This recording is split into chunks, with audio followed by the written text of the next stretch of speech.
This is the second episode, part 2 of Tom Ramsay, who's the head coach, founder of The Edge Coaching.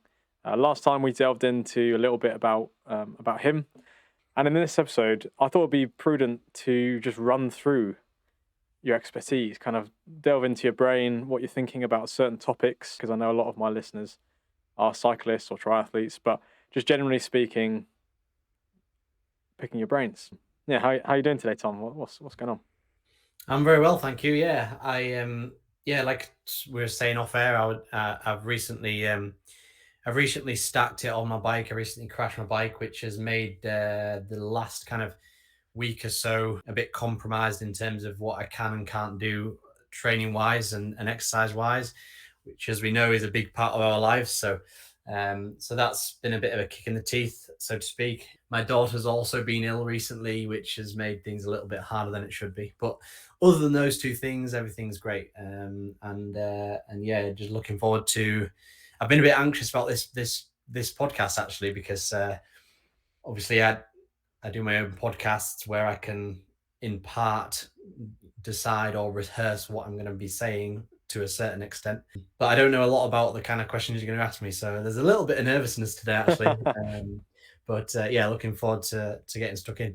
Oh, there's no worries at all. I'm sure you know more than me and most of the listeners. So, Yeah. yeah, hopefully just be some valuable content for everyone. So, to be honest, the first question should be pretty straightforward. Hopefully, it gives a window in as well, a little golden thread through the last episode into this one, which is what surprised you most about coaching when you're looking at your athletes that you've worked with in recent years. What's the biggest thing, part of the role, and kind of the things that they're saying that you didn't anticipate you having to do, or something like that? Um, I think in I think I came into coaching expecting that I would be coaching all fairly high performing individuals.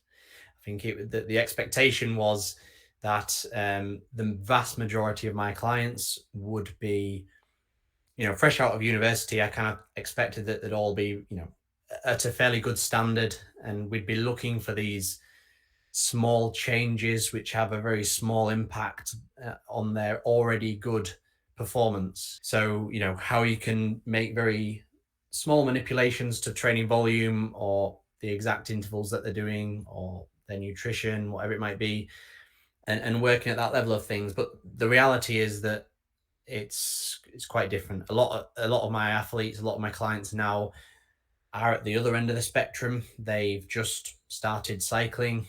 My typical client, so to speak, is maybe a 40, 50-year-old bloke who's been in doing it for a few years, but hasn't got much knowledge on the sport or how to train effectively at all. And he's just been going and beasting himself 3 times a week and scratching his head as to why he's not improving.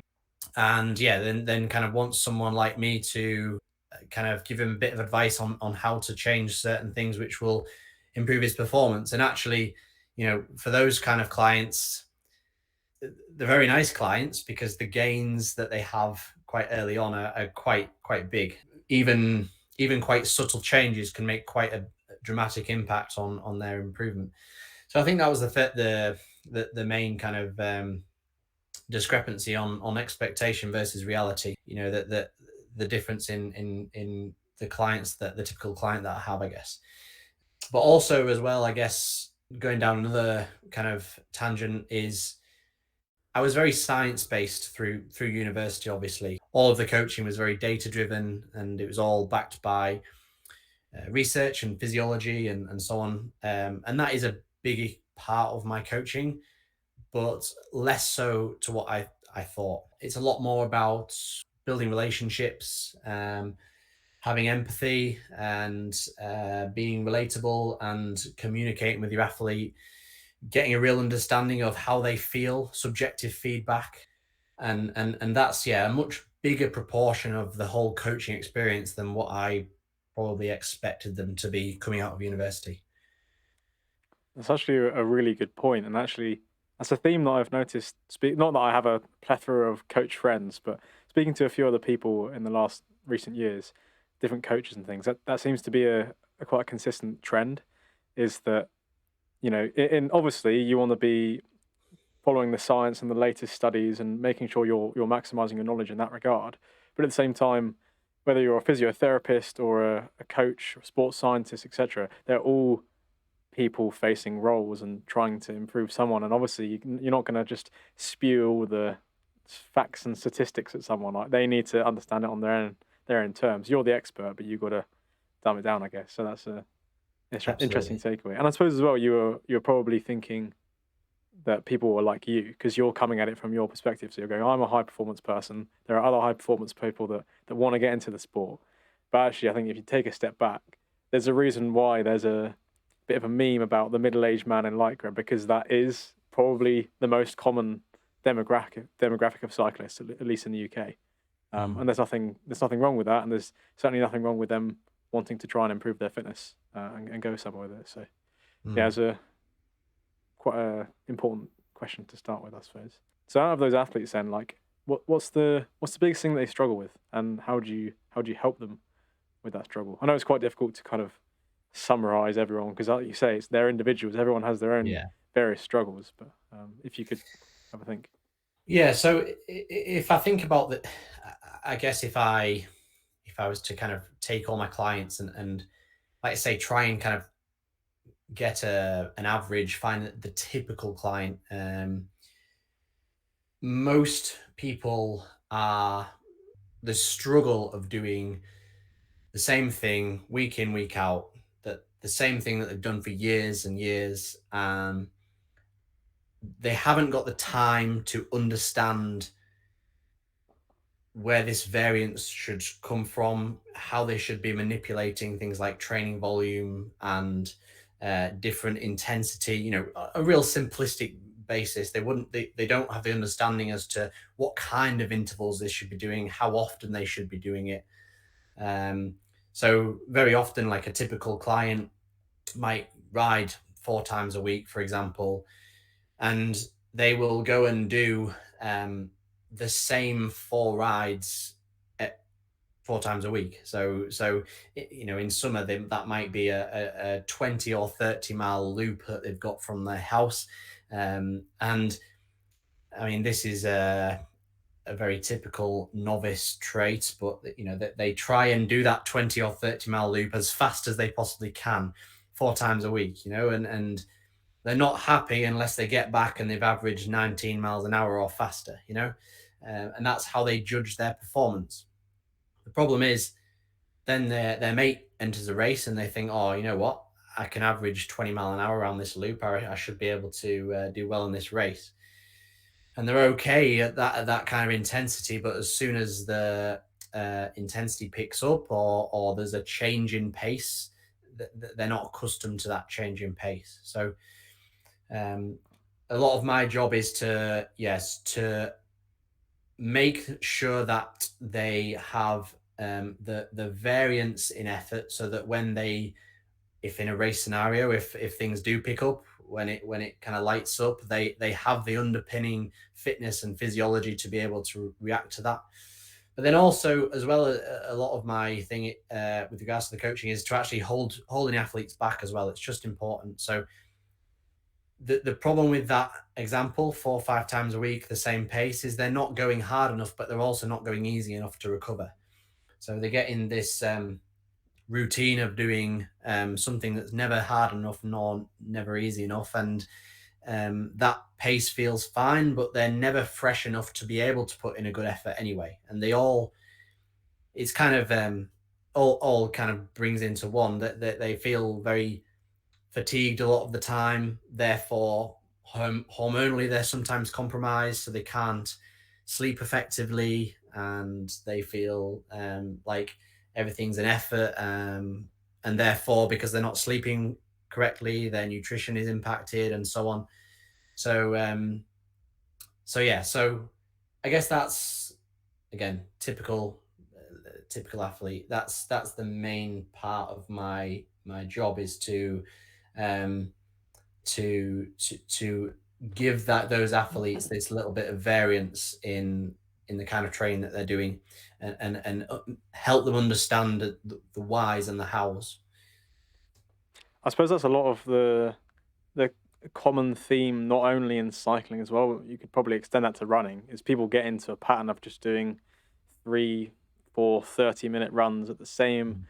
pace, whether they're running relatively hard. You'd probably call it tempo, but like you're saying, you're never stressing the top systems, but because you're always running slightly hard or cycling slightly hard, you're never giving your body a chance to Mm. recover either. So You've got to remember that these individuals that I'm talking about, a lot of them are very busy people. They're very, they've got jobs which take up most of their day, and when they get back at 5, 6 o'clock at night, and they've got dad duties or whatever it has, they've only got time for a certain session, and they don't have time to be researching the best methods. So this is where I come into play, because it's much easier for them to just hire a coach and say, okay, well, I know that with your expertise, I know that I'm going to be doing the right things to get to where I want to be, and it's taking a stress off them, because they can rely on that being right and not have to think about it. They just come home, they know what session they've got to do, and following that session is nice and easy. um, we're all professionals at what we do, and a lot of these people, some of them have a lot of interest in it and they'll do a lot of research on the side, but some of them just want to hand it over to someone else, and I can understand that from that perspective. it just removes that extra kind of barrier, that decision fatigue of knowing that you've scheduled it however many days or week in advance or whatever, and they know what they're going to do and they just do it. They don't have to think about it, because that can also act as a barrier for procrastination to then not riding at all, right? If you have to go, Yeah, oh, I don't know, blah blah blah. But if it's like your coach has set it, firstly there's accountability, secondly there's purpose and there's direction to what you're doing. So yeah. yeah, for sure, I think that's great answer. What's the single most important thing? So we're talking out of training, sleep, nutrition, like everything that would make up an athlete.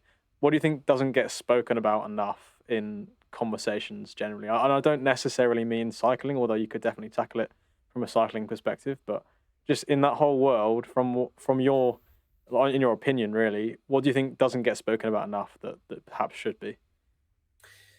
um People try and associate, normal folk trying to associate themselves with professional cyclists too much.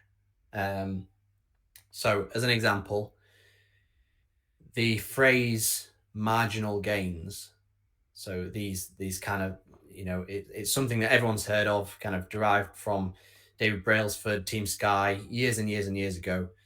um, People see these things on social media, in the news, watching TV, on the kind of things that professionals are doing with regards to training, and they assume that because they are professionals and that they know what they're doing and they're fast, that that is what they should be doing, or they should be emulating what they're doing to an extent. Now, the reality is far from that. People are searching for these marginal gains, whether it comes down to equipment or training or anything like that, whereas they're missing out on these key principles which have so much higher impact than these marginal gains. So it's like, okay, well, those marginal gains are all well and good if you have sewn up these prior factors. So, and what I mean by that, I guess, is it's things like, so the fundamentals to me are things like sleep, overall training stress, general healthy diet. Um, uh, Once you've sewn up those three things, then it then goes off into the next tangent on things like, okay, from general healthy diet, you can then section it out into, and I know we'll come on to this later in the podcast, but things like different macronutrients, and are you getting enough carbohydrates to fuel the performance? Are you getting enough protein to recover from these sessions, and so on and so forth? From overall training stress, are you hitting these different training stimuli to initiate adaptive response in these areas.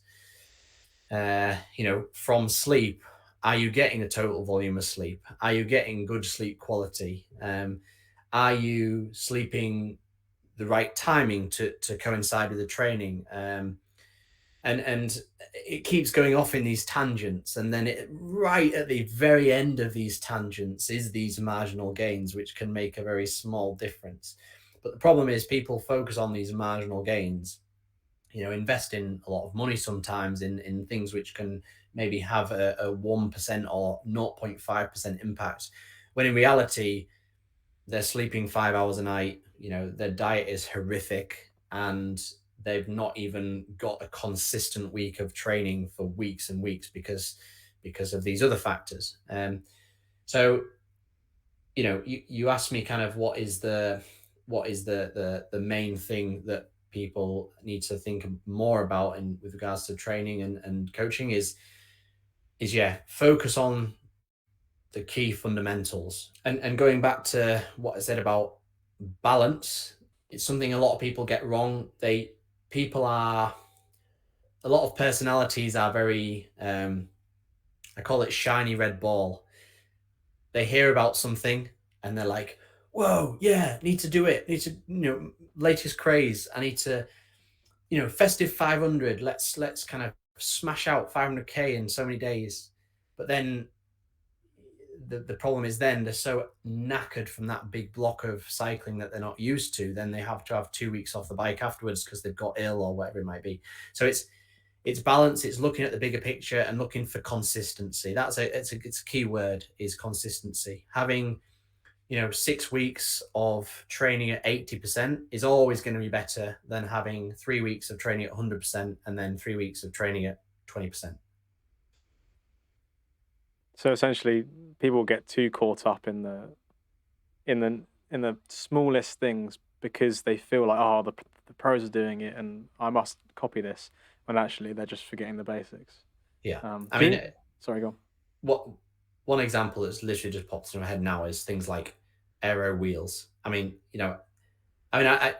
there's we're talking about coaching here, which is to do with the person, and I don't want to go into the bike too much, but you know, people can spend £2,000-3,000 on a set of aero wheels, which as an upgrade could save them a couple of percent. Whereas in reality, you know, comparatively to a year's worth of coaching might find them 20% improvement, because with that year's worth of coaching, they will learn all these fundamental components to health and performance.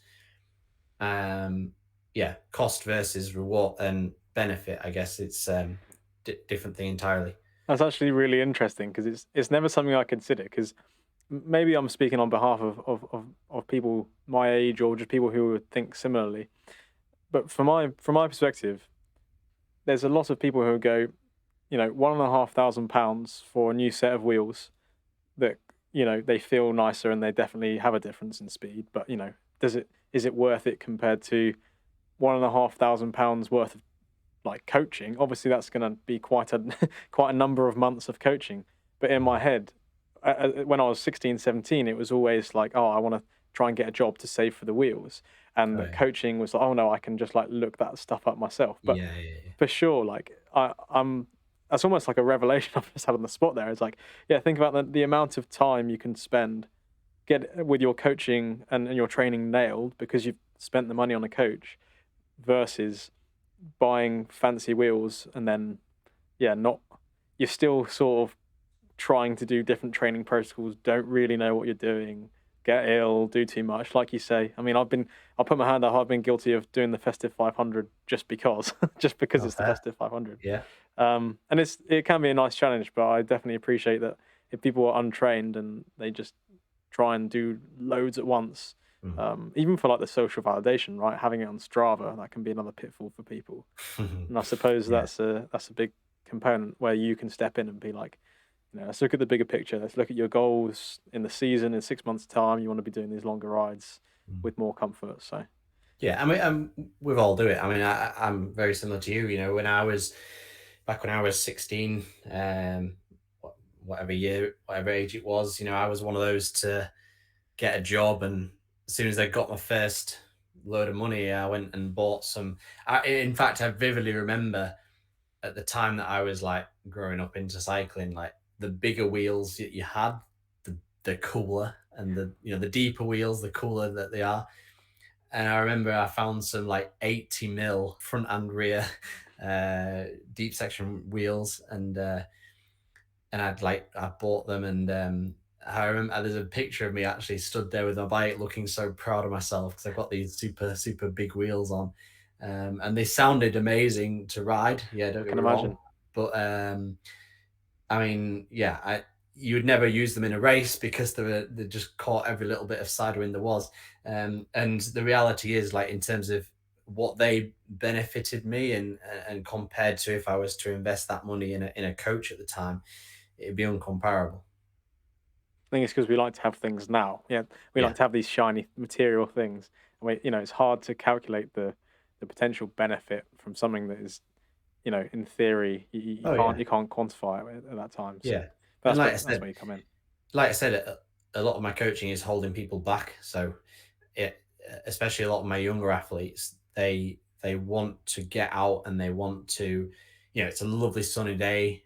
I'm gonna mech on, and I'm gonna smash out 5 hours and just try and press on for the whole time. But in reality, they've got a race in a couple of days' time, or they've got other priorities with regards to their training, depending on where they're in a block. Um, sometimes it's just saying to that athlete, yeah, you can do your 5 hours if you like, but ideally you need to hold it back a bit, and keep it nice and easy. Um, I mean, at the end of the day, I don't want to sound like a sadist here. Like the number one priority with all of my training and coaching is that the athlete is having fun, and they're enjoying what they're doing. That's like the underlying principle, because if the athlete isn't enjoying themselves, I'm not going to be in a job, and so that's the number one priority. So, but equally, if that athlete has certain goals, I need to educate them in the path which will improve their performance. And sometimes that is in the form of holding them back a little bit and saying, yeah, you maybe shouldn't go on that chain gang ride 2 days before a race. We've spoken a little bit about potentially more novice or the typical cyclist, the Mm. general population, most of your clients, most of the riders that people will see out on the roads. What do you think the biggest thing that experienced, maybe we're talking E12 national mountain bike kind of series, the kind of riders that are in the space of performance, a space that you'd probably consider yourself to have been and are a part of, and many of the people who are listening to this, people that I know, are either aspiring to or are in that kind of community of people who are educating themselves and kind of trying to dial in their nutrition and sleep and stuff. Is there anything in particular which you noticed wrong with that kind of crowd? Of like maybe in recent years have been trends of those people where you're still thinking, no, that's not what people Mm. think it is.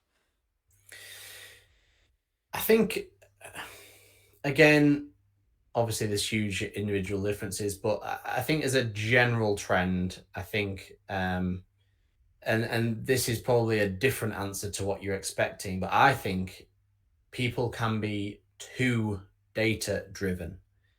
So too much focused on the numbers element of it. Um, uh, the term FTP, and what's your threshold, and so on, and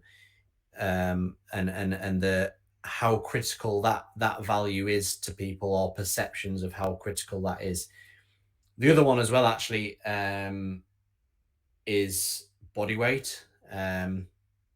So those two go hand in hand to a certain extent. That people's perception of what's per kilo, and what that number should be, or what direction that's going in. So don't get me wrong, if all things are equal, power wise, obviously, I know that typically a lighter rider would do better than a heavier rider. but there's so much more to the equation than that. So much more to the equation, and it's something that's caused a lot of issues in the past with many of my athletes and athletes that I haven't necessarily trained as well, myself included. Again, it's like expressed come down from the pro peloton and the media and coaches such as myself, where there's a massive emphasis on what power you can put out compared to your body weight, and then the problem is um, athletes often get in this kind of quite negative spiral of not necessarily training as effectively or as efficiently or as much as they want to do. I did a recent social media post on it actually, but then because they're so caught up in this weight conundrum, they instead of putting on a bit of power because that's not going up, they think, right, instead I'm just going to lose a little bit of weight. I'm going to not eat as much. And then what happens is they lose a little bit of weight, and then because they're creating this calorie deficit, and they're in a negative energy balance, what happens is that they're less fueled for the training sessions, and they're under fueling, under recovering from the training sessions.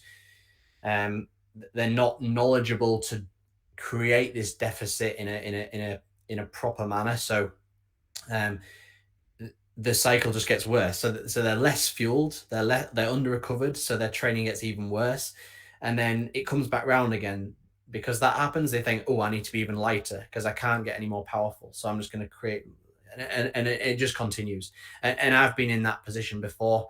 Um, Athletes prior to me coaching them have been in that position before. They come to me and they're stick thin and no muscle mass whatsoever, just like skin and bone. And in the consultation, they're saying to me, "Oh, I think I could get a bit leaner." And a lot of it is trying to find the root cause of this and trying to understand where they've got that perception from, and how we can potentially change their mindset a little bit. Because to be honest, a lot of the time, sometimes those athletes, we have a conversation on how putting a little bit of weight on them could be an improvement in their performance. Um, I mean, I'll take me as an example, just because it's something I can think about straight away, and I can bring some numbers off. At 6'2", in the past 10 years, while I've been my height, I have been as low as 69 kilos, and as high as 87 kilos. So there's been quite a range. Now, at all of those body weights, um, in terms of body fat, it's been fairly similar. But the change in weight has mainly come down to muscle and a little bit of change in body fat as well.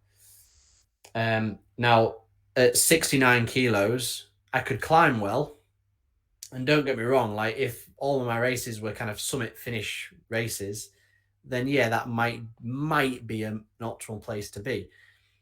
But the majority of racing in the UK isn't summit finish races at all. A lot of it is, even road racing is like rolling courses, or a lot of them are flat courses. And even the hilly ones, even the hilly races, a lot of the long climbs, you're sat in a bunch and you can manipulate your way around. They are followed by a big flat section into a headwind or whatever it might be. Even in mountain bike races, like the short, sharp, punchy climbs and so on. And being super super stick thin, yeah, I was climbing well, but the flat sections, I didn't have any absolute power to propel me forward. And to be honest, I felt like death warmed up, like for a lot of the time. I couldn't sleep very well because my bones were digging into the bed. And looking back at photos now, I look very ill. But in that element, in that time, it's hard to visualize. It's hard to understand. And obviously I look back now and I think how stupid that is. But and then yeah, I mean, I've found over time that my kind of for the kind of racing that I do, my ideal weight is around that 80 kilos mark. But again, like the process of understanding that has taken a lot of time, taken a bit of research, a lot of like subjective markers on how you feel when you're not on the bike as well is a key component to it, and how eating certain foods where you when you find that right balance. Our bodies are very clever. I know I've gone off at a bit of a tangent here, but our bodies are very clever, and um, they tend to find a sustainable weight, which if you can stand in front of the mirror and be happy with what you see. I know that's different for everybody, but you're fairly confident that you're a fairly lean individual, and you're eating without tracking too stringently. A little bit of fluctuation here and there, then that's probably about the rate you should be at, and taking your focus off that body weight and onto how can I prioritize performance on the bike would be most effective for the majority of people who will listen to this podcast. I think there's. I had a thought. Personally, that was a cracking answer. um, I I think appreciate I went off in lots of different tangents there. I no, no, no. do- I think it's valuable though. I think especially when you're speaking from personal experience. I mean, that's what people can relate to most. I know some of my listeners might be on the maybe not the Roman Bardet 59 kilos like praying Mm, mantis kind of rider. I think one of the reasons why we do go that way is because we romanticize things like the Tour de France, which are these big events, and we completely forget about people like Tom Bonan and Fabian Cancellara, who were 80 plus kilo guys doing big watts on the flat and things like Paris Roubaix and like the classics. And that part of cycling is huge. And like you say, especially in the UK scene, we don't have any half an hour and then hour alpine climbs at elevation. Like we just don't. We have probably max road race circuit might have a lap with 6 minute climb and a 5 minute climb, right? mm, And if you've got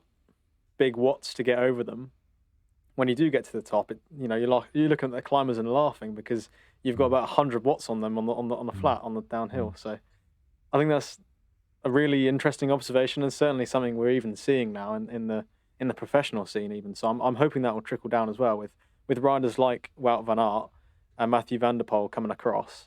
They're not exactly the typical 60 kilo riders, but they're absolutely dominating, aren't they? So absolutely. and I think also like you mentioned as well, you have to remember these riders are also outliers. Like in the same way as you wouldn't compare yourself to Michael Phelps in swimming, Mm, you can't be looking at someone like a Chris Froome who can still perform with an incredibly low body fat.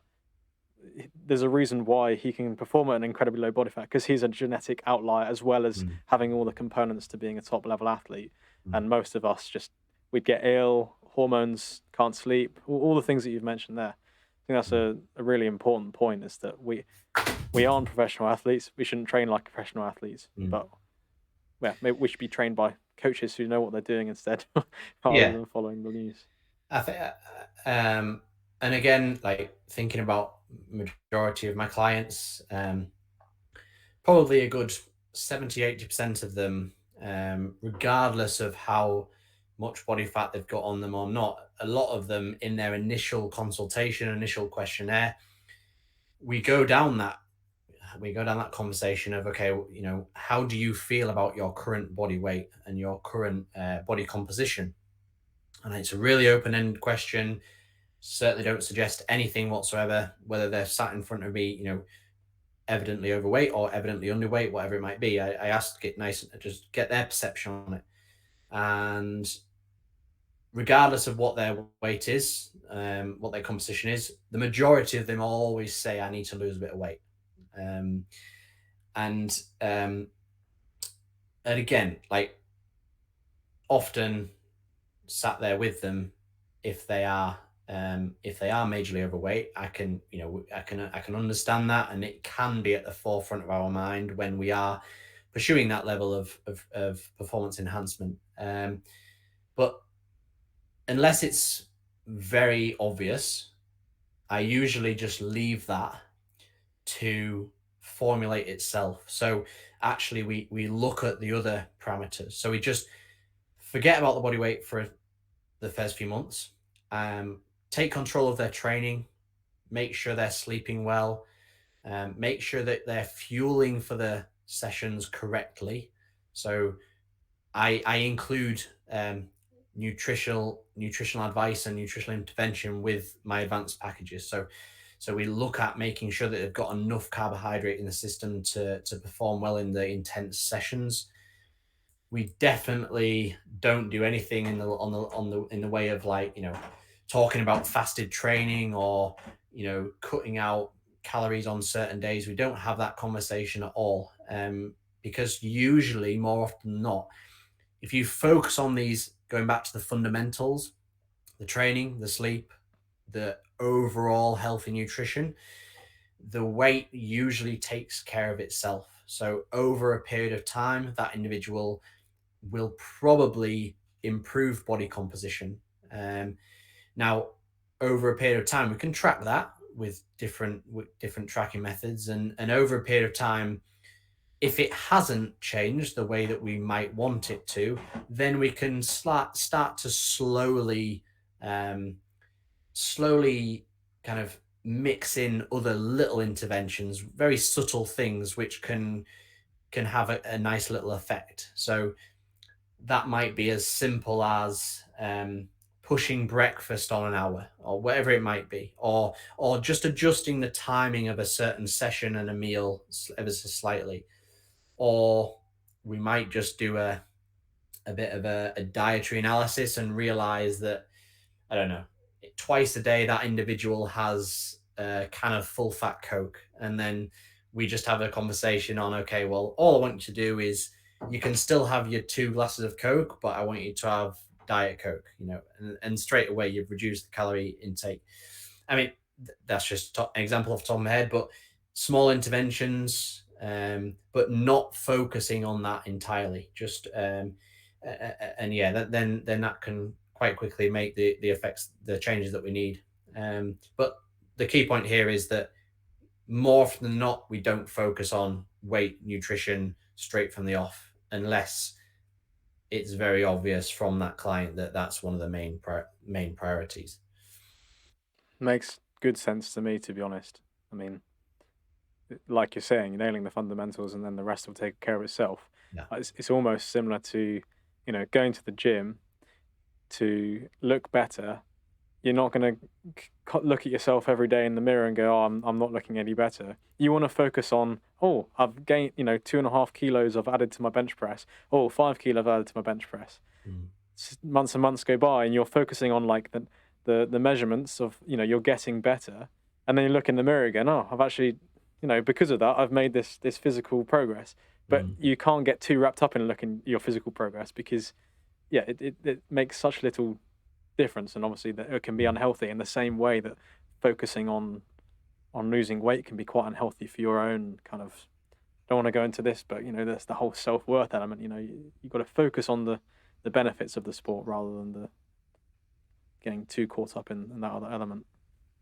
Um, Moving kind of towards a question which will be quite relevant for most people, to be honest, but maybe particularly speaking of the kind of individual we've been referencing, this kind of average client. What would you say about time crunch training versus if you do, say for example, you're literally unemployed and you have all the time of day to train, 20, 30 hours a week, versus only having 5, 10 hours. Is it as beneficial as people say that if you have the time, you should suddenly be doing loads of hours? Or is there a certain point where like the cost benefit is it kind of spirals out, if you see what I'm Mm. saying? So, you get past a certain point and yeah, you might make another 2% by getting another 10 hours in, but is that really worth it? That's basically my question. Yeah. And again, unfortunately, like a lot of questions, uh, there's often too much individual variance to be able to give you a straight answer. So the whole kind of how long is a piece of string conundrum. I mean, the so let's take two examples: an individual who works a 9 till 5 job and can train, again, this is a typical client of mine, 9 till 5 job, can train 1 hour for 5 days a week, after work or before work, and then can get a bit more volume on a weekend. So that individual might be able to do 8 to 9 hours a week, for example, as a top end. And then, compare that to some of my other clients who are literally kind of on the route to professional, and they've basically, you know, uh, said to themselves that they're going to have a few years of trying it and they've got all the hours in the day to train. Um, those individuals who do have all the hours in the day to train, so the maximum volume that I tend to work to, first of all, to answer that question, for most athletes, again, there's a few outliers, maximum volume would be somewhere in the region of 22 to 24-hour weeks. What we find, and this is based on literature, and this is based on my experience and from trial and error, is that anything over 24-hour weeks, and yeah, you kind of you're there's too much fatigue in the system to get any extra benefit out of it. Even if you were add on literally just pedaling at 100 watts, you wouldn't get any benefit out of it. There'd be too much fatigue, too much soreness, and you'd never get anything out. So yeah, those people who got all the hours in the day to train, the goal, I guess, generally is, to try and get up to those bigger weeks. The majority of that training, though, and this is something that I would stress, the majority of that training will be zone 1, zone 2, easy riding. So if they're doing 24-hour weeks, they may still only be doing 7 hours worth, 6 hours worth of interval based intense riding. The rest of it is all nice, easy, steady state miles. And we do know that generally across the board, that increase in overall volume of zone 1, zone 2 riding, anything around LT1, that will improve their efficiency and their ability to cope with the training loads. Again, like to those less well versed, it will improve their endurance capacity. So it'll be able to ride for longer, harder, longer, and it will improve all these different other kind of training zones and training principles. But that being said, I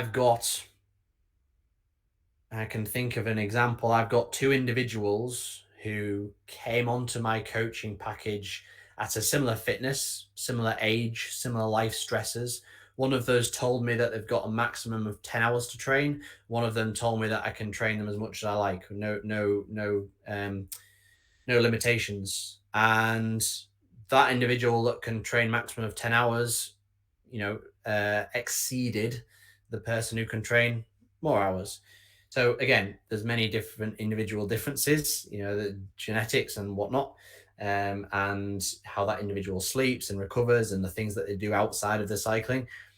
But there's definitely no hard and fast rule of more hours is more performance. Which I think is So a trap a lot of people that are pushing, trying to be better, maybe even in an amateur sense in the E1-2 scene, but they want to get better. You do yeah, see this thing of like, oh, I'm just gonna get some massive base miles in, which I guess it's like, yes, with a caveat of mm, if you're not sleeping right, if you're not recovering enough, if you're doing too much, you'd be better off just doing 8 hours, but 8 hours of specific, this session on Tuesday, this session on mm. Thursday, taking it easy when it's easy, hard when it's hard. Exactly as we were speaking at the beginning of the podcast, I suppose, Mm. is what you're suggesting. Yeah, absolutely. I think in recent years, from a personal level, like I've had to learn more and more about that from my own doing. And I think we talked about it in the previous podcast. 3 or 4 years ago, I had all the hours in the world to be able to train as much as I liked, and I knew that personally, I didn't work great on big volume anyway, so I wouldn't go above. I think my maximum was like 14 hours or something like that. Anything more than that, and I started hating cycling. um, but um, but yeah, I mean, that being said, like, over the recent years, I've had, I'm time crunched, and it's okay. Well, when you've got 6 days, 6 times 1 hour to train, what intervals and how do you manipulate that 6 hours to get the most out of it, but without just like smashing yourself to pieces every session? How do you manipulate the different training stresses and micromanage the days so that you get the maximum amount of the limited time? And that is what's hard. That's what takes not only the underpinning kind of science and knowledge, but that's also, like I say, going back to kind of perception versus reality of being a coach. A lot of it is actually just getting the subjective feedback from the client and then comparing that against the data that you're seeing in front of you, um, and trying to work to what we call a maximum recoverable volume. So um, trying to work to that kind of 90-95% and getting everything out of those 5-6 hours a week, because those 5-6 hours a week are a lot more important to that individual than the 5-6 hours within the 25-hour weeks that other people are able to do. It's really helpful, not only for the listeners, but also for myself. And I won't go on about too much. I'll roll on to the next question. But even for me, I mean, I spent a winter, 2 winters ago now, whereas first year uni had all the time in the world because it was online. And I was doing probably 3 weeks on, 1 week off, 18 hours, 20 hours, and then a couple hours of running. And that much volume was great and I did get fit. But now I'm looking at an outlook where I have this podcast, have a full-time job. I'm going, can I get back to fitness or past that fitness through 6 to 10 hours a week plus doing a bit of gym stuff? And it's promising if I can, crack down, do the regular intervals, progressive overload, back off, etc. And I suppose I'm lucky in that I've been really keenly interested in this stuff since I was like 15, 16. I love looking at the science and what works and what doesn't. Um, but yeah, it's nice to hear it from someone who does actually know what they're talking about rather than just Mm. piecing pieces together from online. Um, Yeah. I suppose it's relevant to the time crunch training, and it kind of switches over to the gym work. I know you've been going to the gym quite a lot recently yourself. Um, I've put down on the notes to mention your insane barbell split squat, which I still can't get my head around. Don't you do like 2 plates, 100 kilos as a split squat, which I think is nuts. But obviously you've been incorporating that with relative success. How important do you think regular gym work is for cyclists or runners or endurance athletes to get in that resistance training? And does that come into the equation even when you're time crunched? Yeah. So straight off the back, what I will say from the start is that uh, whatever I'm doing in the gym isn't necessarily what I would be prescribing my athletes. Like, as we talked about in the previous podcasts, my kind of life goals and performance goals have changed, and I'm literally just doing my training for whatever I enjoy at the time. And right now, that's, yeah, definitely pushing the strength training as much as I can. Um, so yeah, strength training is something which not a lot of endurance athletes have a lot of knowledge on, and with that, they it's kind of always on the back burner. So it's like, okay, well, do all your cycling, and then if you've got time to go to the gym and do a few bicep curls and planks and glute bridges, then do that. Or if you go into the gym, what you should be doing is 3 sets of 30 hip thrusts and so on, whatever it might be. Um, Whereas the reality is that, yeah, the gym is such a brilliant tool for a cyclist. And ultimately, this gowns on two different pathways. So, first of all, there is the injury prevention side of things, which is probably the when you talk about it, a lot of people kind of say that straight off the back. If you crash, then you want to be stronger and so on. There's all that side of things. So making in joints tighter and having some muscular around the joints and the bones to hold things together, and that's it's easy to be said, but it is quite a big thing. I mean, I've personally had some horrific crashes, and I know full well that if I wasn't as well conditioned in the gym, I would have certainly got a lot worse injuries than I have had. Um, Even very obvious ones like dislocated shoulder, collarbone, and things like that. Um, if that joint is tighter and the muscle fibers are stronger, then there's much less risk of injury.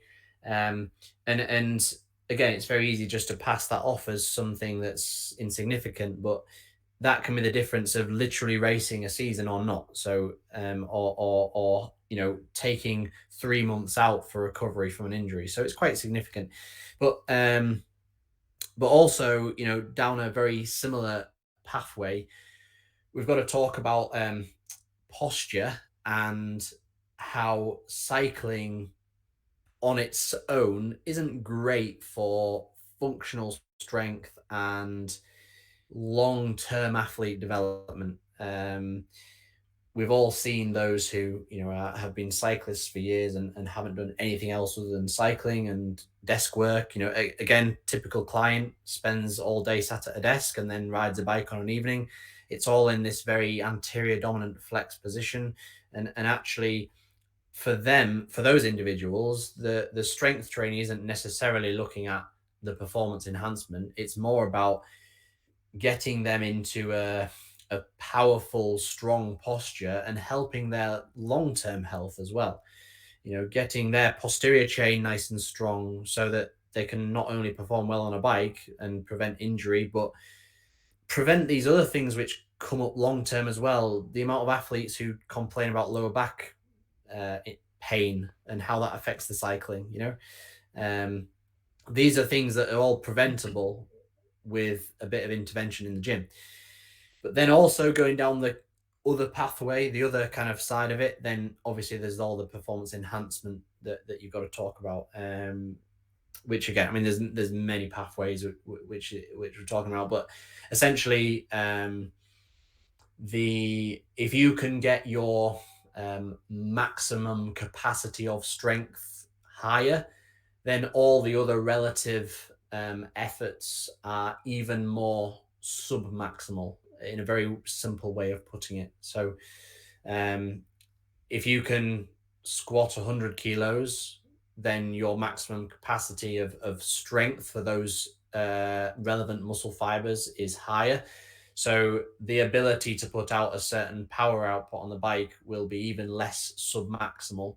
And again, there's many different pathways which are being affected in the gym, but effectively you're trying to push that maximum capacity of strength as high as you possibly can, which means that you shouldn't be going into the gym doing thousands of hip thrusts, banded hip thrusts. Your goal should be to be long term lifting as heavy a weights as you can for fairly low rep ranges. But again, I won't go into it too much. That should come after lots Sure. and lots of time in the gym. And ironically, I think uh, a big reason for endurance athletes not wanting to go to the gym is they're afraid that they'll, they'll somehow put on too much muscle. And if you speak to anyone who's ever been to a gym, they'll tell you that's not a problem you should be worrying about, unless you have some kind of freak genetic mutation that means you just put on muscle from just pushing weights like 5 times. But yeah, Yeah. I think for sure, exactly as you're saying now, and even from my own anecdotal experience, I feel more functionally fit and more stable on the bike now compared to than I did 2 years ago when I was, yeah, maybe a few kilos lighter, but had absolutely no mobility work, no core work, no upper body strength. Um, I think that's also a big problem. Again, I don't want to go off on a tangent, but with cyclists, is that because you're spending all these hours hunched over in this position, your hip flexors get tight, your lower back gets stiff, and obviously then combined with the desk jobs, that's just a recipe for disaster, really. So I think for sure, I think it's something that I'm waking up to now as gym being important, not only for vanity purposes of getting swole, but also just to build yourself as a resistant, functional, Mm. capable human being to then go and enjoy the things that you want to do for Yeah. longer. Yeah, and that's the number one feedback that I get from a lot of my athletes. Actually, subjectively, like if they've never lifted a weight before in their lives, and that we start them, I don't want this to make people like uh feel real daunted about joining. Like that's the last thing I want to do. So after introducing them slowly, starting on nice light weights, real functional work, kettlebell work and medicine ball, functional stuff, establishing their strengths and their weaknesses in the gym and what we need to maybe prioritize, and then progressively getting up to these kind of key lifts, I guess. And this is over multiple months. Once we get to that stage, like one of the key bits of feedback that I get from most of my athletes, just if I simply ask them how do they feel on the bike, after a bit of this strength work, they just say that they it's quite hard to explain, but they feel stronger. A lot of my mountain bikers, say that I don't feel like the bike's taking me for a ride anymore. I feel like I can manipulate the bike and I can throw the bike where I want to put it. If the front wheel loses traction, I have the strength to be able to pull it into where I want it to go, and keep to my line choices a lot easier. And especially, I think there's a lot to be said, especially for off-road disciplines when the bike's being thrown around all over the place, or you're going down a bit of a technical descent and it's going all over the place. Having the strength to be able to manipulate the bike and put it where you want it is definitely a key component. But going back to what you were saying earlier, far too many cyclists hold unfounded beliefs that light weights and high reps in the gym are what needed for these endurance athlete. And this might be true if the athlete demonstrates poor muscular endurance, but um, this is a very unlikely characteristic for a cyclist. So the main purpose for a cyclist in the gym is to develop these kind of greater strength and power gains, which can easily be converted to speed on the bike. And that's kind of one principle that we're looking at. But this is ultimately achieved by completely contrasting what is done on the bike. So, like say, lifting kind of relatively heavy weights with fairly low repetitions through similar planes of motion, and that's what develops these strength and power gains, which is ultimately what the cyclists after by going to the gym. Noted. And I hope a lot of the listeners now, not even because I think a lot of people have the impression that the gym is for track athletes and for sprinters, but like you're saying, it makes you efficient. It makes that maximum higher. Therefore, every effort is Mm. relatively less strenuous. So it all Yeah, makes a lot of sense physiologically and also just from a common sense perspective. So yeah, really, really valuable stuff. Um, absolutely. Coming on to diet, I know we've touched on it as like a something that you don't really focus on for your clients as much towards the front end, for various reasons, which all do make sense. I don't know if you've been following recently. There's I haven't actually listened to the podcast yet, and this podcast will come out a little while after it's come out. But a guy called Tim Spector went on Diary of a CEO and was claiming, don't count your calories, just eat intuitively and eat whole foods, versus the crowd that claim to calorie count. Not really specific because again, you can't. It's all individual basis. But do you think that there is a merit and a time and a place for counting, or would you say that it's one of those things that yeah you might want to do it for a small time, but then from then onwards you just got to establish a healthy relationship with food? So I have watched listened to that podcast. Okay. I listened to it a couple of days ago actually, and a lot of it was interesting, but a lot of it I was scratching my head to a little bit. I mean, so yeah, a lot of people listening to this podcast will have heard of James Smith, PT, and his take on it all. And to be fair, you might laugh at this, but I have been called a few times like the James Smith of cycle coaching, like in terms of my general methods, like so. Um, I, with regards to answer the question specifically, I think as I say, when generally as cyclists, I think if they are overweight, and that is something which is at their forefront of the mind,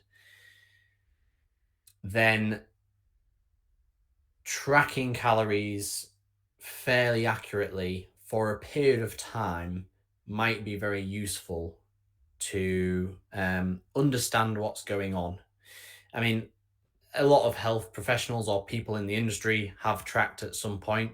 And for all the people listening who have done that, you will quite quickly realize that there's certain foods which you thought would be okay, and they definitely aren't.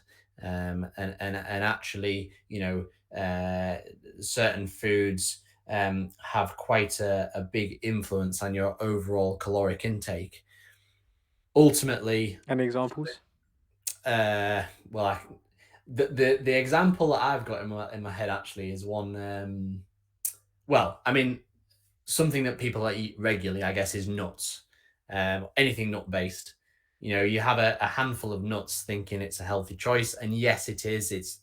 I'm not going to negate the benefits which are associated with nuts. You know, plenty of really good fats in there and lots of different micronutrients. However, if you are trying to lose weight and you have many handfuls of nuts during the day, probably not the best way of going about your caloric intake, because they're so calorie dense that a handful of nuts could be the equivalent of a full meal.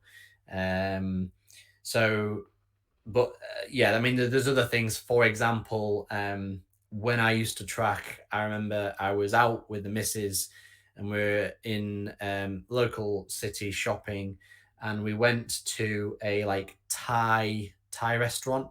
And it was a chain Thai restaurant. I can't remember what the name of it is anyway. But I got some sort of noodle dish, and because it was a chain restaurant, it was on my Fitness Pal, and I put it in after I got it, and I was absolutely horrified by the amount of calories that were in this little meal. And to be fair, I should have known, because after it, I felt so full. It was only a real small bowl of noodles, but I'm assuming it was swimming in oil. And like, no word of a lie, this little bowl of noodles was about 2,300 calories. Like, I mean, it was ridiculous. Um, and yeah, I mean, not the knowing that wasn't necessarily the best thing, because I just felt like horrific for knowing all the rest of the day and thought, oh, I can't eat for the rest of the day now.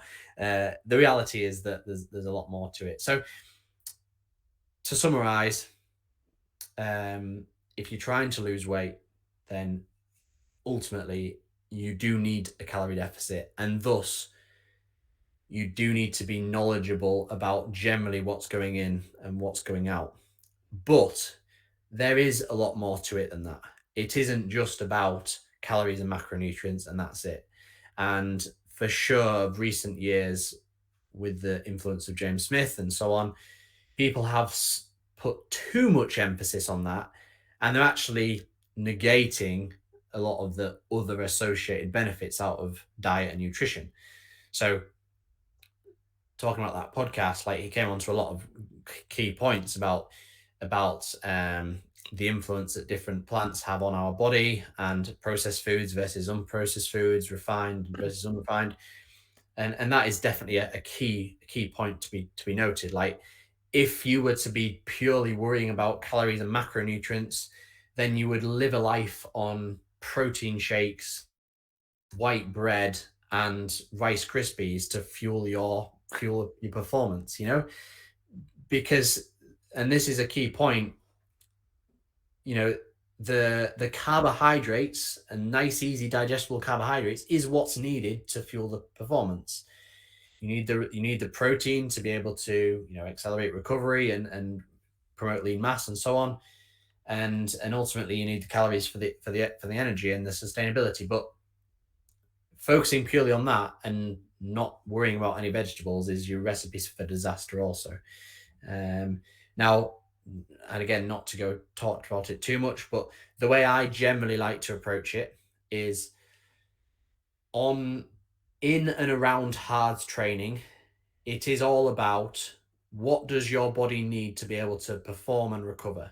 So directly pre-training, thinking about a meal, which isn't necessarily going to be the healthiest meal, but it's a meal which is going to provide your body with exactly what it needs to be easily digested and assimilated and do what it needs to do.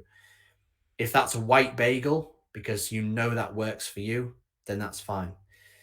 Intra workout, obviously, you need fairly palatable, sugary foods if it's an intense session, which is going to digest nice and easily. Again, that's the opposite end of the spectrum to pure health. Post session, nice, easy digestible carbohydrates, nice, easy digestible protein. So pre, intra, and post, that's your chance to think about macronutrients and overall caloric intake. Outside of that window, so where it's not around training, is where you should be prioritizing health. So lots of different colors, textures, different plants, decent protein from good fats and so on.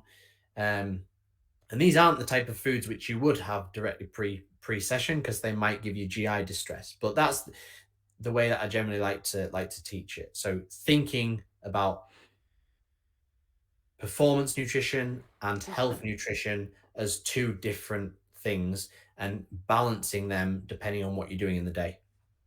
I think that's a really important distinction, that nuance, I feel at least, has been lacking, at least from my perception.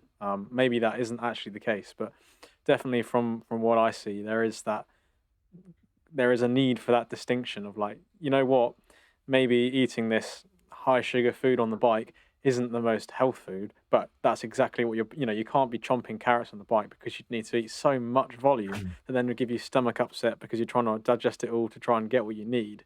Because, again, this is a tangent, but you could make the case that cycling for 4 hours is a natural thing for the human body, but Yeah. we can accommodate for that. We can facilitate it with nutrition, with planning, not just shoving, I don't know, 4 Greg's yum yums down your gob after you've bonked after 2 hours. Like, obviously, you could say you need that in the moment, but careful planning and a healthy diet around it to support it is that balance that I think we all need to strike and be aware of, and not too. I think the words orthorexic is like not being too finicky and precise over every last detail. I mean, there's the old 80-20 rule, right? You just got, as long as you do what works and what's good most of the time, then those marginal times where you might have something, another snack after dinner, or you go out for a meal that one time, it's not going to throw your training or your health out.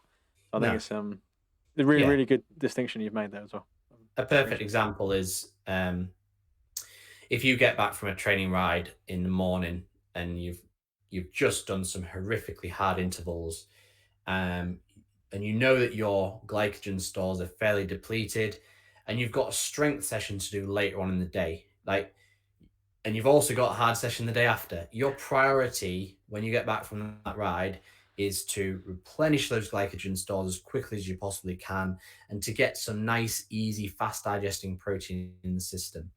So, I mean, there's not as much emphasis on it as people think. There's not this absolute 20-minute window where if you don't eat within 20 minutes, you might as well have not ridden. But but yeah, I might go for something like a whey protein shake poured over a bowl of Rice Krispies because I know that that works for me. I know that that gets in the system nice and quick, and I know that within an hour that'll be through and that'll be have sorted itself out. However, in 2 hours' time, when it's my lunchtime, I'll have like some mackerel with some spinach and some grains and some quinoa and so on, and it'll be a really complex, you know, loads of different textures and colors. If I was to have that directly post session, my gut wouldn't be ready to digest and assimilate that food at all. And there'd be too much fiber and too much fat and so on going on. And it wouldn't do what it needs to do from a performance perspective. So it's, again, like you just summarized, it's separating the two. Knowing when to go for certain foods and when not to go for certain foods is the key to performance nutrition. That's a perfect summary, and certainly something that I guess I thought of was brewing in my mind from seeing certain things, but the way you put it together there has made it very clear for me, and hopefully that's made it clear for the listeners as well who might be in this space, interested, curious, but haven't heard it put as so succinctly as you did there. Mm. Um, Conscious of time now, there's not really too much else we can cover going too into detail, but as a quick fire round, I'm going to put you on the spot. Coffee, good or bad? Good. Yeah.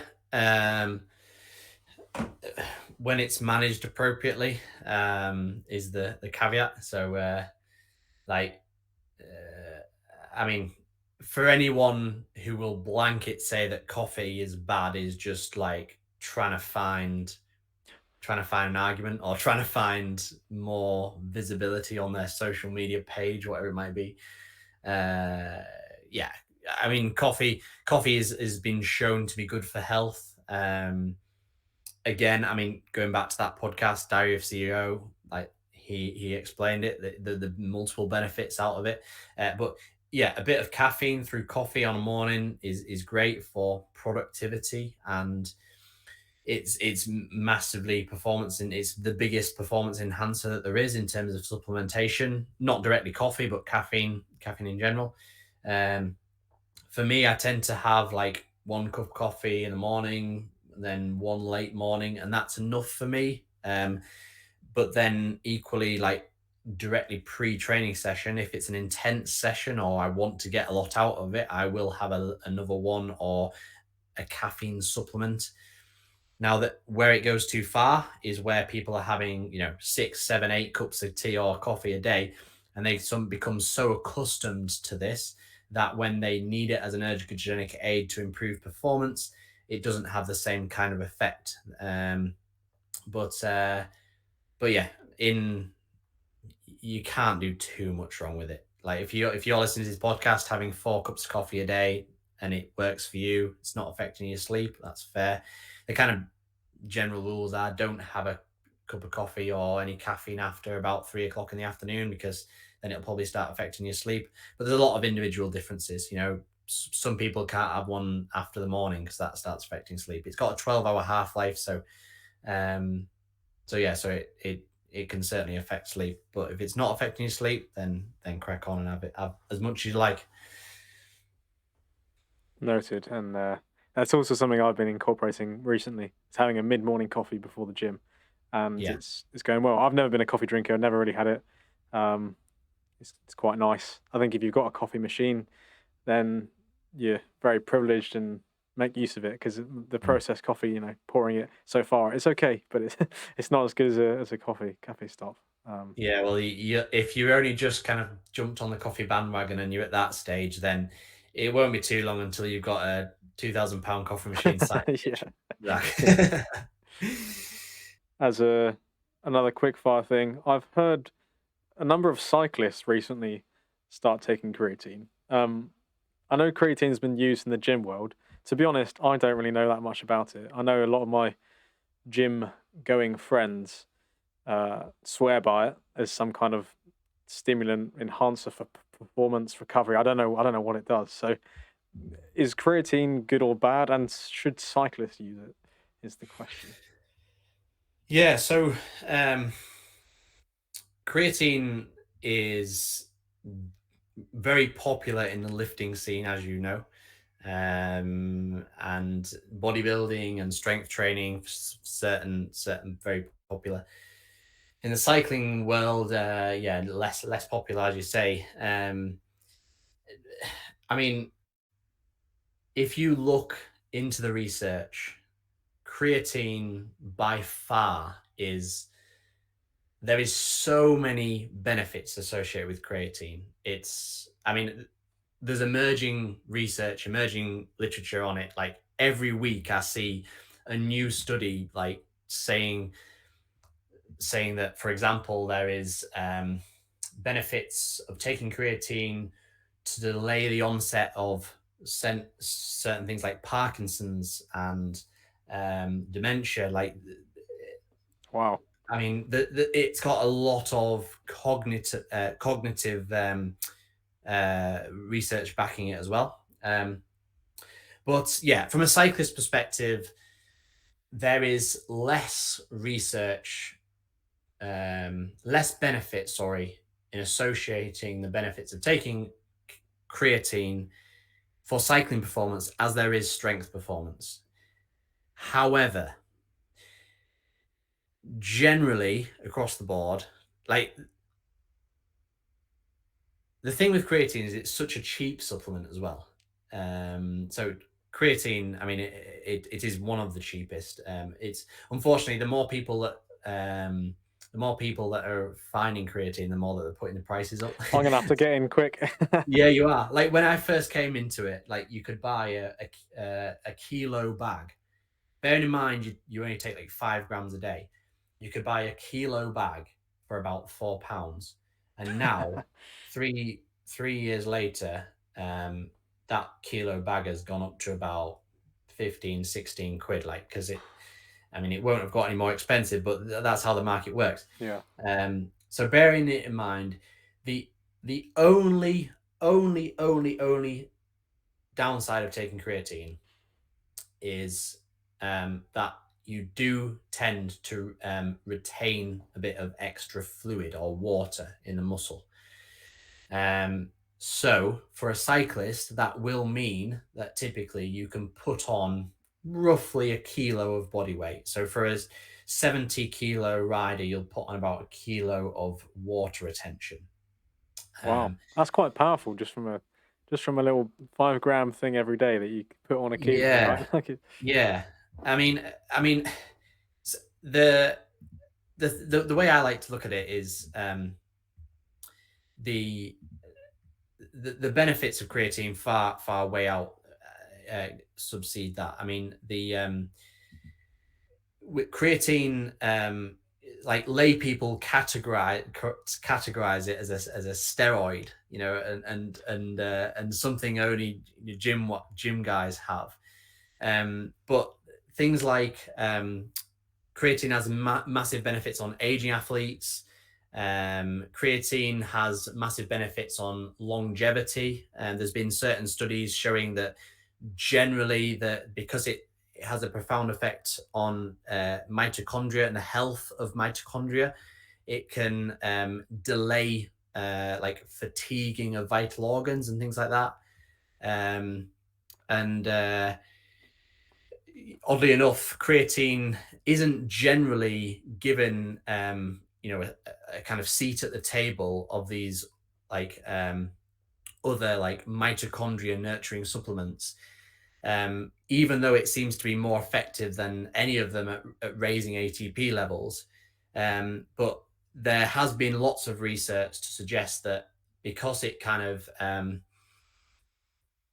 again, I haven't got the studies up in front of me, but because effectively it helps the health of the mitochondria, it delays the aging process of vital organs and brain and all these kind of matter. So, yeah, I mean, I'll leave it to the listener to do their own research on it. But outside of purely performance, there's a lot of health markers which are improved because of taking creatine.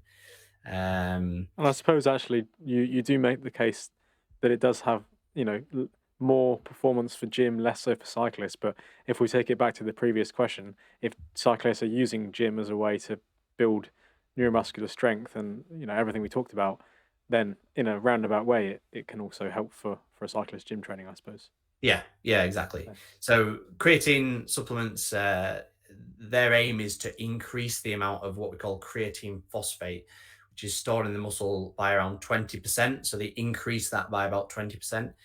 And this extra store of creatine phosphate allows an athlete to produce maximum intensity efforts, which, based on literature, is over about 5 to 15 seconds in duration, for a bit longer and also more frequently as well. But also with even shorter recovery periods in between those efforts. So, yeah, as you just say, like that's why it's such a common supplement in a gym environment. But from a cycling perspective, you know, if you're thinking of a crit environment, for example, where you're doing multiple surges at, near maximum intensity, if you can recover, even a couple of percent quicker each time, then you can soon understand why that's such a benefit. Because often a crit is won or lost on who can go again. When everyone's absolutely knackered, who can go again the quickest? And if you can improve that by a couple of percent, for the sake of taking a little 5 gram scoop of some powder, then there's many benefits for doing so. I mean, for anyone who's listening who's literally never heard of it and just wants an example, um, a lot of people don't subjectively feel the difference, but whether it's psychological or not, like when I'm on creatine, so to put this in It's perspective, funny. I Funny you say when I'm on creatine. yeah, I know. It's like I'm on EPO. It's like Yeah.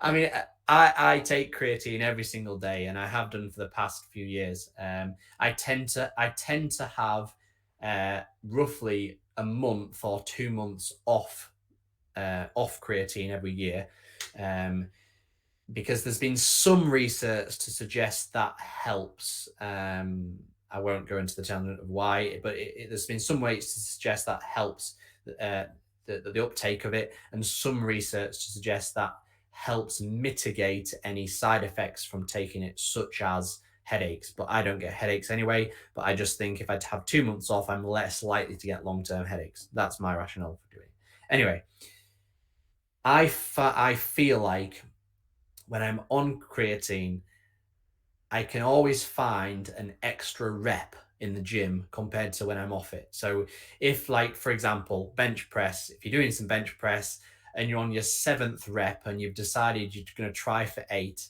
like you try the eighth one. And if I'm not on creatine, this is just how I perceive it. You get to that kind of place where it just doesn't want to go any further, yeah. and you fail.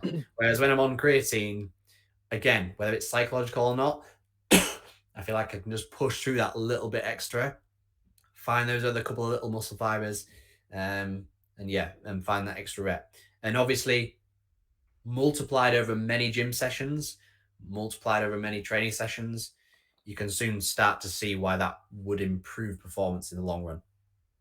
It's like when any of these things we're talking about, it's not one magic pill that saves a day, but it's the fact that you can have a couple of coffees every day. You can have 5 grams in your scoop. You can do all these things which gradually accumulate and build not only health, as we've mentioned, but also with performance. I think that's a Yeah. Well, interesting now, take. again, like what we talked about at the start of the podcast, we are now talking about those marginal gains, aren't we? And ultimately, if you've got the fundamentals covered, and even if you've, I mean, let's be honest, even if you've not got the fundamentals covered, even if you know that you could improve your sleep, taking a scoop of creatine every day is easy to do and it's cheap to do. And this is the point I'm making. I mean, even if you're trying to work on your sleep and you're not yet got there, it doesn't mean that you can't take a scoop of creatine every day. You can still do it because it costs you as little as a couple of pence every week, and as long as you've not got any side effects, which the majority of people don't, it's only going to improve things generally. Yeah, Sorry, itchy throat. that's right. What have you got there? It's orange juice, Yeah, well, just squash. bit of creatine in there.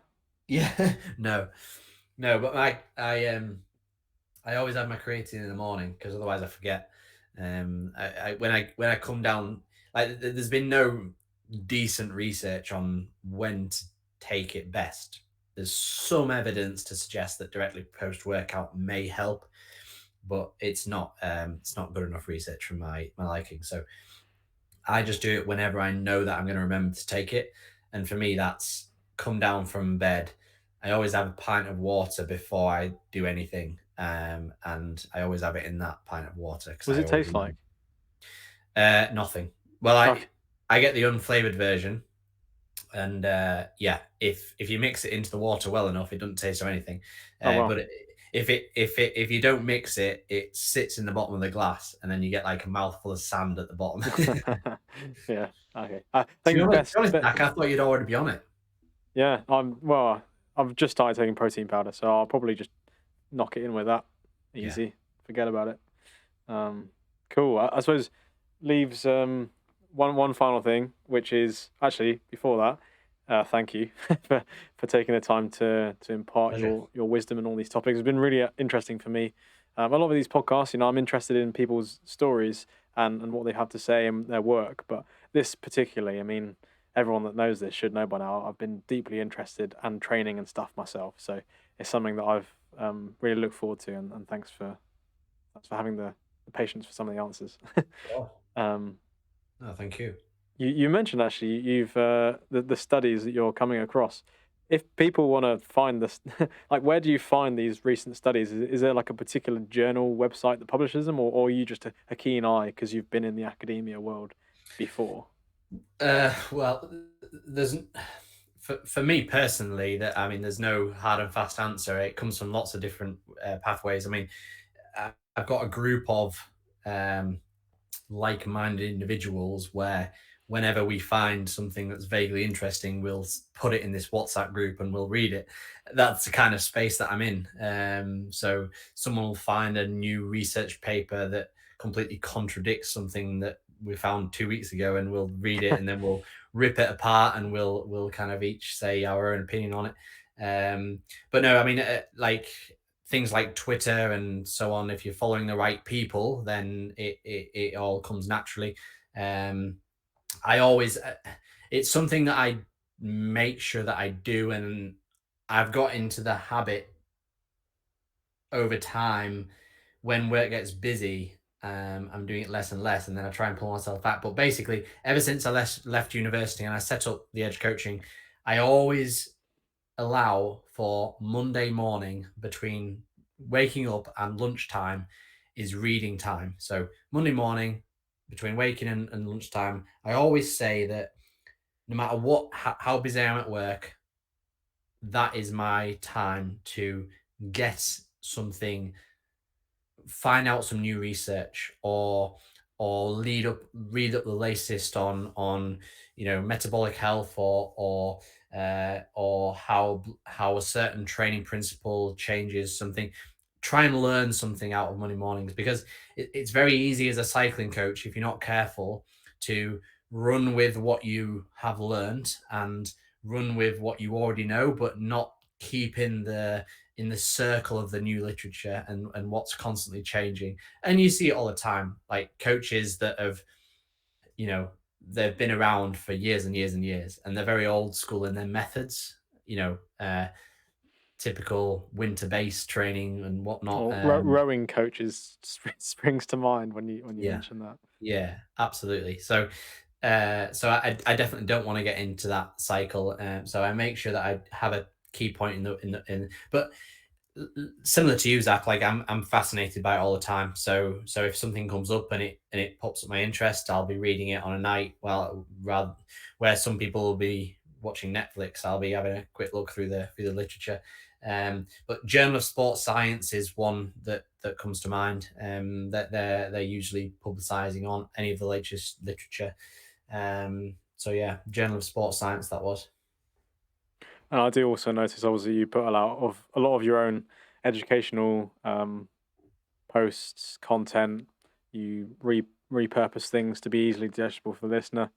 How can Yeah. people find that? How can people get in contact with you if they've found what you shared today interesting? How can people do that? I know we mentioned it last time, but if people didn't listen to the other episode, how can they do that? Yeah. So on well, where I am most active is probably Instagram. That's where I put most of my content out, and the purpose of my Instagram channel is to simplify what I find in the research and what I have learned over time. So I take something that I've learned and I put it into an easily digestible format that people can kind of understand. So on Instagram, it is just the underscore edge underscore coaching. And you'll find my channel with a bit of home truths and a bit of kind of, like I say, infographics on the latest research and things like that. I am on Facebook and Twitter as the Edge Coaching as well, but I don't use those as often. So the Instagram's probably the easiest one. Obviously, I've got a website as well, which is edgecoaching.cc, which you can find all the relevant information as well. Amazing. Wow. Brings it to a close. Thank you very much for your time. I hope the listener gets a lot of value out of this. And yeah, thanks for the recording. I think it's Thank you very really much. cool. Cheers, Zach.